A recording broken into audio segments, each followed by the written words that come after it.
Have you ever learned to love someone by learning what version of yourself they wanted? I did. And I didn't realize that's what I was doing. I thought I was just trying to be good. But sometimes, I was trying to be lovable.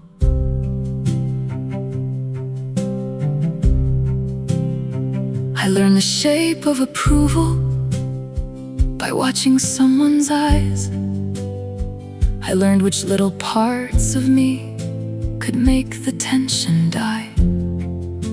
I learned to keep the room in order, to say the things that made things right, to become whoever I needed before somebody changed their mind.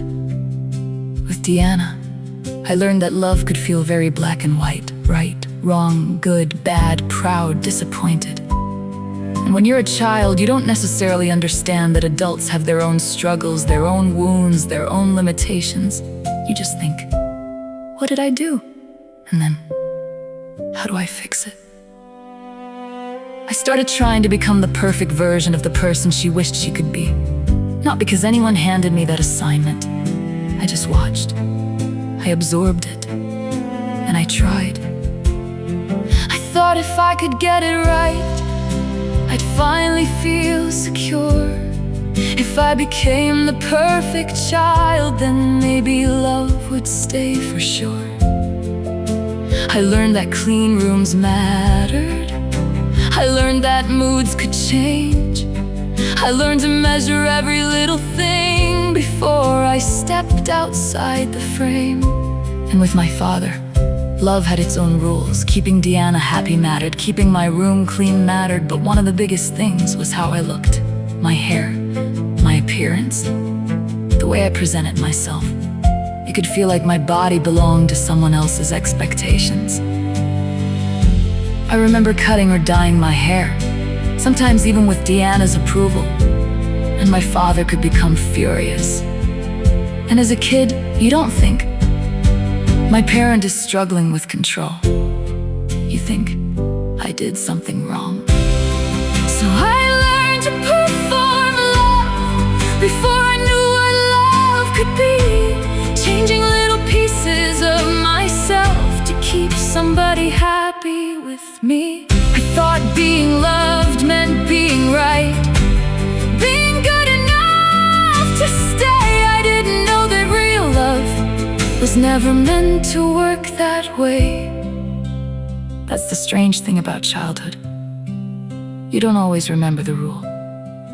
Sometimes you remember the feeling of checking yourself.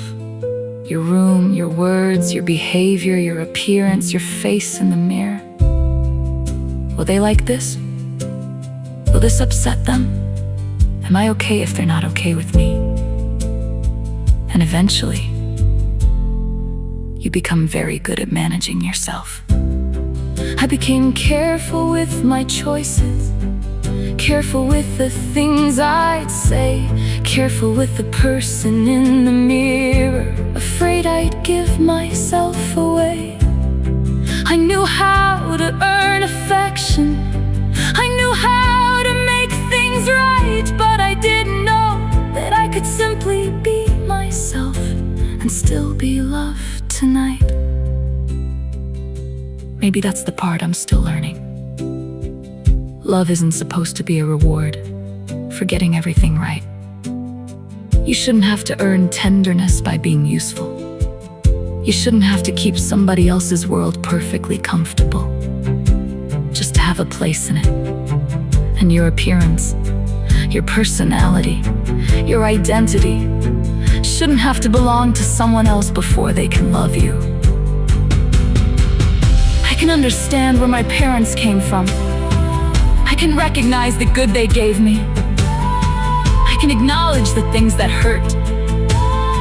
Those truths can exist together. But I don't have to keep living by the rules I learned as a child. I don't have to be a perfect dancer. I don't have to fit your dream. I can change my hair, I can change my life, and still be worthy of being seen. I can disappoint you, I can get it wrong, I can finally choose myself and still know where I belong. Maybe that's what growing up really is. Not becoming someone nobody can criticize, but becoming someone you don't have to abandon yourself to be. Because I spent years learning how to be lovable.